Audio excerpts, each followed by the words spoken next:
Total TV.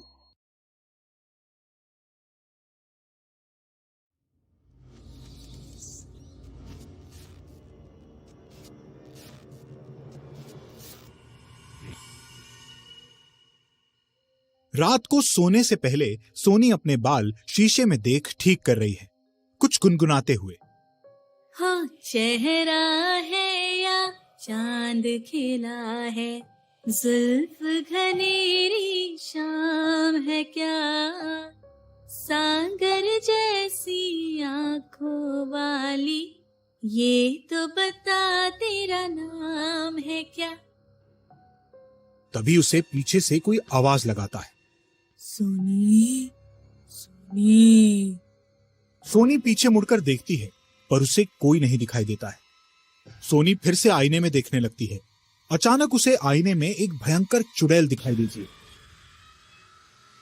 वो चिल्लाने ही वाली होती है कि वो चुड़ैल अपने बाल नागिन की तरह बड़े बड़े कर लेती है और उन्हीं बालों से सोनी का गला जोर से पकड़ लेती है। सोनी घुट घुट कर मर जाती है।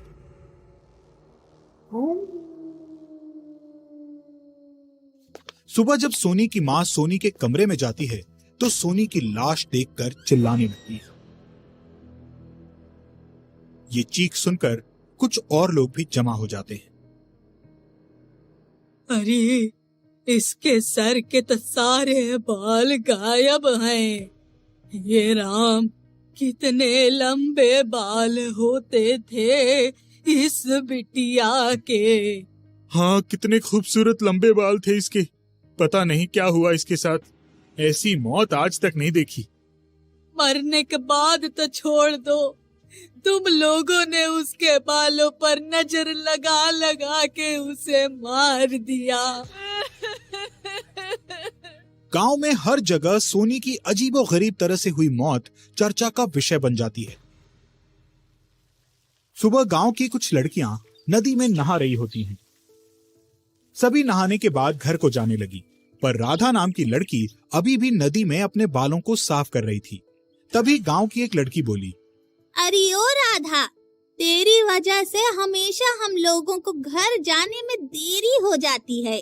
इतनी देर तक बाल कौन धोता है? जिसके लंबे बाल होते हैं वो धोती है। तुम लोग तो जलते हो मेरे लंबे बालों से। तुम लोग जाओ घर, मैं अपने लंबे बालों को धो कर आती हूँ। बाकी सब लड़कियां घर आ जाती हैं। नदी में राधा सिर्फ अकेले बचती है। तभी राधा को आवाज आती है, ना राधा, तेरे लंबे बाल मैं धो देती हूँ। राधा ये आवाज सुनकर डर जाती है। उसे आसपास भी कोई नहीं दिखाई देता है। वो नदी से निकलकर भागने को होती है कि वो चुड़ैल प्रकट हो जाती है, अपने नागिन जैसे लंबे बालों के साथ। उसे देख राधा चिल्लाने लगती है, चिल्ला मत राधा, देख तो मैंने अपने बाल कितने लंबे कर लिए। ला, ये बाल मैं धो देती हूँ, इतने ही लंबे हो जाएंगे। राधा चिल्लाते हुए वहां से भागने लगती है। तभी चुड़ैल अपने सिर के बाल राधा की तरफ बढ़ाने लगती है। राधा जितना भागती है, चुड़ैल के बाल भी उसका पीछा करते रहते हैं। आखिरकार चुड़ैल के बालों ने राधा को पकड़ लिया और उसे बालों से खींचकर पटक दिया। वो लगातार राधा को जमीन पर जोर जोर से पटकती रही जब तक राधा ने चीखना नहीं छोड़ दिया। तभी कोई चरवाहा राधा की चीख सुनकर राधा की तरफ दौड़ा। जब तक वहां वो पहुंचा, राधा की मौत हो चुकी थी। आसपास भी कोई नहीं था।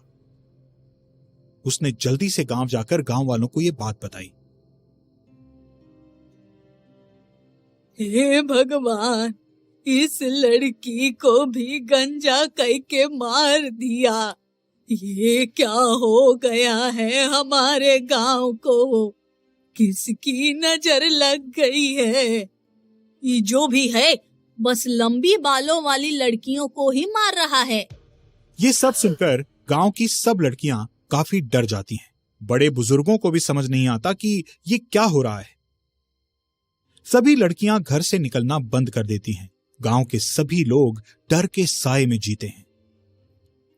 रात होने से पहले ही गांव में पूरा सन्नाटा छा जाता है। एक रात सोनी की सहेली आभा गहरी नींद में थी। तभी उसे किसी ने आवाज लगाई। आभा, उठ, देख देख तो मेरे बाल कितने लंबे हो गए। आभा जाग जाती है।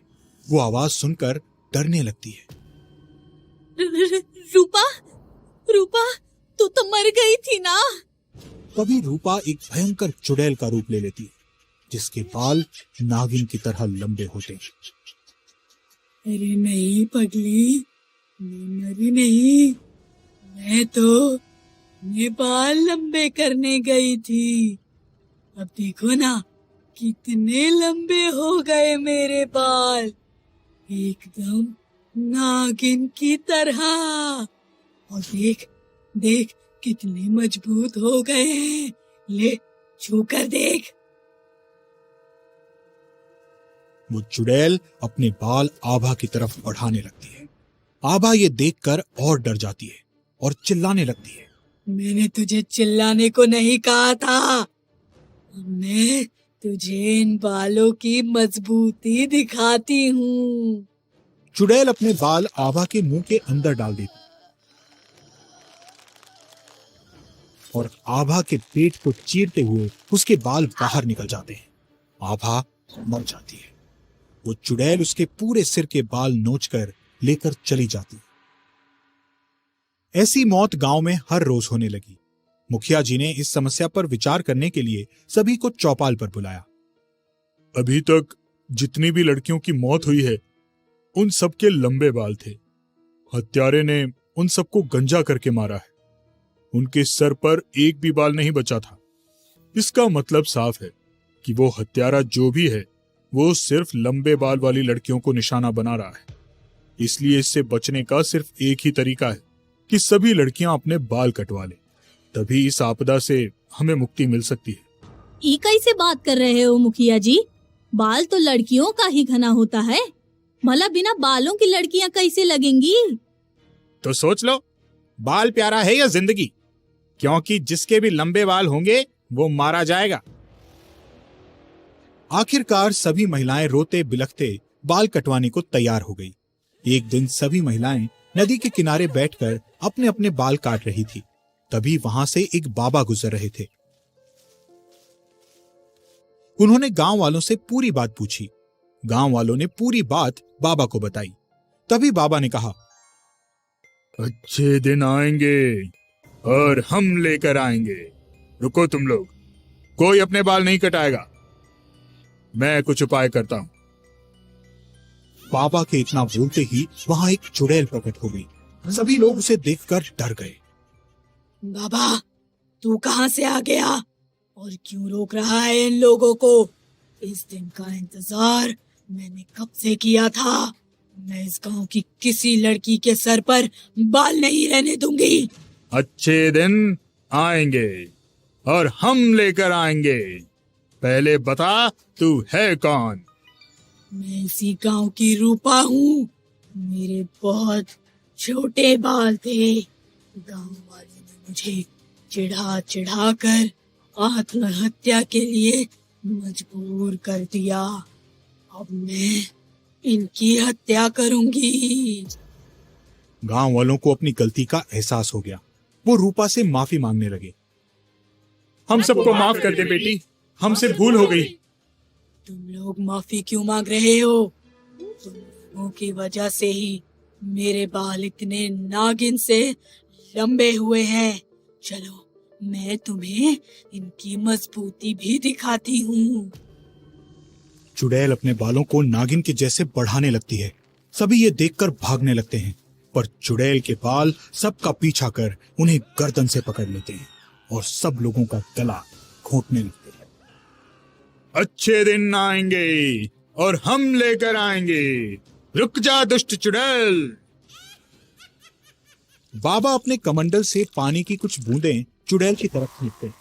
चुड़ैल की शक्ति कम होने लगती है। उसके बाल छोटे होने लगते हैं। सभी लोग उसके बालों के पकड़ से आजाद हो जाते हैं। बाबा, पहले तुझे ही ठिकाने लगा देती हूँ। बाबा को संभलने का भी मौका नहीं मिलता। चुड़ैल उन्हें अपने बालों से जकड़ लेती। बाबा का कमंडल भी उनसे छूटकर गिर जाता है। ये बाबा बचाएगा तुम लोगों को। देख खुद कैसे तड़प रहा है। गांव के सभी लोग ये देखकर डर कर भागने लगते हैं। चुड़ैल अपने बालों से उनका पीछा करने लगती है। वो कई गांव वालों को अपने बालों से पकड़ लेती है। अब इन सबको बचाने का एक ही उपाय है, मुझे खुद को ही भस्म करना पड़ेगा। अच्छे दिन आएंगे और हम लेकर आएंगे। बाबा कुछ मंत्र पढ़ने लगते हैं। मंत्र की शक्ति से उनके पूरे शरीर पर आग लग जाती है। उसी आग में चुड़ैल भी जलने लगती। वो चिल्लाने लगती है। तभी बाबा के शरीर में भयानक विस्फोट होता है।